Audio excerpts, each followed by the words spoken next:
നമസ്കാരം. ബ്രിട്ടനിൽ സ്ഥിരതാമസത്തിന് കാത്തിരിക്കുന്ന കുടിയേറ്റക്കാരെയും അവിടെ സ്ഥിരതാമസമാക്കിയ സാധാരണക്കാരെയും തൊഴിലാളികളെയും മലയാളികളെയും ഒക്കെ ഒരുപോലെ ആശങ്കയിലാഴ്ത്തിക്കൊണ്ട് പുതിയ സർക്കാർ നയങ്ങൾ പുറത്തുവരികയാണ്. കടുത്ത സാമ്പത്തിക ബാധ്യതകളും കർശനമായ വിസ നിയമങ്ങളും കാരണം അർഹമായ ആനുകൂല്യങ്ങൾ പോലും വേണ്ടെന്ന് വെച്ച് ദുരിതമനുഭവിക്കുകയാണ് ലക്ഷക്കണക്കിന് കുടിയേറ്റ കുടുംബങ്ങൾ. ഇതിനു പുറമെ രാജ്യത്ത് വർദ്ധിച്ചു വരുന്ന തൊഴിലില്ലായ്മയും ബാങ്കിംഗ് മേഖലയിലെ നിയന്ത്രണങ്ങൾ മൂലം ചാരിറ്റി സംഘടനകൾ നേരിടുന്ന പ്രതിസന്ധിയും ബ്രിട്ടീഷ് ജീവിതത്തെ കൂടുതൽ ദുഷ്കരമാക്കുകയാണ്. സർക്കാരിന്റെ പുതിയ കുടിയേറ്റ നയത്തിൽ കുരുങ്ങി PR ലഭിക്കുന്നത് വൈകാതിരിക്കാൻ അർഹതയുള്ള ആനുകൂല്യങ്ങൾ പോലും പല കുടിയേറ്റക്കാരും ഉപേക്ഷിക്കുന്നതായാണ് റിപ്പോർട്ടുകൾ. നിലവിൽ UK ജീവിക്കുന്ന 2 ലക്ഷത്തോളം വിദേശികളാണ് സ്ഥിരതാമസത്തിനുള്ള അനുമതി ലഭിക്കാനായി 10 വർഷ റൂട്ടിലുള്ളത്. ഇതിനിടയിൽ ഹെൽത്ത് കെയർ ചെലവുകൾ ഉൾപ്പെടെ ഓരോ തവണയും 3908.50 പൗണ്ട് വീതം മുടക്കി 30 മാസക്കാലത്തെ വിസ ഇവർ 4 തവണയായി പുതുക്കേണ്ടതായി വരും. അതേസമയം ഇതിനിടയിൽ പൊതുധനത്തിൽ നിന്നും ഏതെങ്കിലും വിധത്തിലുള്ള ആനുകൂല്യങ്ങൾ കൈപ്പറ്റിയാൽ അത്തരക്കാർക്ക് PR ലഭിക്കാൻ 20 വർഷം വരെ കാത്തിരിക്കേണ്ടി വരുമെന്നും ഹോം സെക്രട്ടറി ഷബാന മഹമൂദ് മുന്നോട്ട് വെച്ച പുതിയ നിർദ്ദേശത്തിലുണ്ട്. ഇത് ബാധകമാകുന്ന കുടിയേറ്റ കുടുംബങ്ങളുമായി സംസാരിച്ച റാംഫെൽ എന്ന ചാരിറ്റിയാണ് മറ്റൊരു നിവൃത്തിയുമില്ലാത്തതിനാൽ child benefit, universal credit, tax credit, disability benefits തുടങ്ങിയ പല ആനുകൂല്യങ്ങളും ഉപേക്ഷിക്കേണ്ടതായി വരുമെന്നും അവർ പറഞ്ഞതായി വെളിപ്പെടുത്തിയിരിക്കുന്നത്. ഇതിന്റെ ഫലമായി ഇപ്പോൾ മാതാപിതാക്കൾക്ക് ആഴ്ചയിൽ 80 മണിക്കൂർ വരെ ജോലി ചെയ്യേണ്ടി വരുന്നുവെന്നും കുട്ടികൾക്കിടയിലെ ദാരിദ്ര്യം വർദ്ധിക്കുകയാണെന്നും ചാരിറ്റിയിലെ പ്രചാരണ വിഭാഗം മേധാവി നിക് ബീൽസ് ചൂണ്ടിക്കാണിക്കുന്നുണ്ട്. ഷബാന മഹമൂദിന്റേത് തികച്ചും ക്രൂരവും നിന്ദ്യവുമായ നടപടികളാണെന്നും കുട്ടികളെ ദീർഘകാലാടിസ്ഥാനത്തിലും ഹ്രസ്വകാലാടിസ്ഥാനത്തിലും പ്രതികൂലമായി ബാധിക്കുമെന്നും ചാരിറ്റി ആരോപിക്കുന്നു.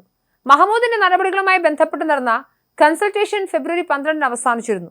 മാറ്റങ്ങൾ കൊണ്ടുവരികയാണെങ്കിൽ ഏപ്രിൽ മുതൽ അവ പ്രാബല്യത്തിൽ വരും. അതേസമയം വ്യാപാര വ്യവസായ സ്ഥാപനങ്ങൾ പലതും നിലനിൽക്കാൻ ഏറെ കഷ്ടപ്പെടുന്നതിനിടയിൽ തൊഴിലാളികളെ പിരിച്ചുവിടാനുള്ള തയ്യാറെടുപ്പിലാണെന്നും ഇത് ബ്രിട്ടനിൽ തൊഴിലില്ലായ്മയുടെ വലിയൊരു തരംഗം തന്നെ സൃഷ്ടിക്കുമെന്നും ചാൻസലർ റേച്ചൽ റീവ്സ് മുന്നറിയിപ്പ് നൽകിയിട്ടുണ്ട്.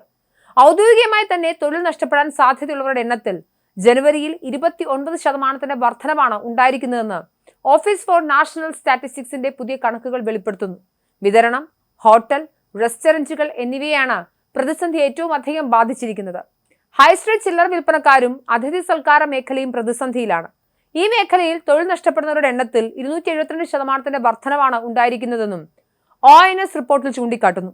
ഉയർന്ന നികുതി നിരക്കുകളും വേതനവുമാണ് സ്ഥാപനങ്ങളെ പ്രതിസന്ധിയിലാക്കുന്നത് എന്നാണ് തൊഴിലുടമകൾ പറയുന്നത്. വിപണിയിൽ നിലനിന്നു പോകാൻ ചെലവ് ചുരുക്കാൻ നിർബന്ധിതരാവുകയാണെന്നും അവർ പറയുന്നു. അതേസമയം മോസ്കുകൾക്ക് ചുറ്റും അതുപോലെ വാട്സപ്പ് ഗ്രൂപ്പുകളിലൂടെയും മറ്റും വരും ആഴ്ചകളിൽ ചാരിറ്റികൾക്കുള്ള ധനസമാഹരണത്തിലുള്ള അപേക്ഷകൾ വരുമ്പോൾ മികച്ച പ്രതികരണമായിരിക്കും ലഭിക്കുക. ഓരോ വർഷവും വിശുദ്ധ റമദാൻ മാസത്തിൽ ബ്രിട്ടീഷ് മുസ്ലിങ്ങൾ 2 ബില്യൺ പൗണ്ടോളമാണ് സക്കാത്തായി നൽകുന്നതെന്നാണ് റിപ്പോർട്ടുകൾ പറയുന്നത്.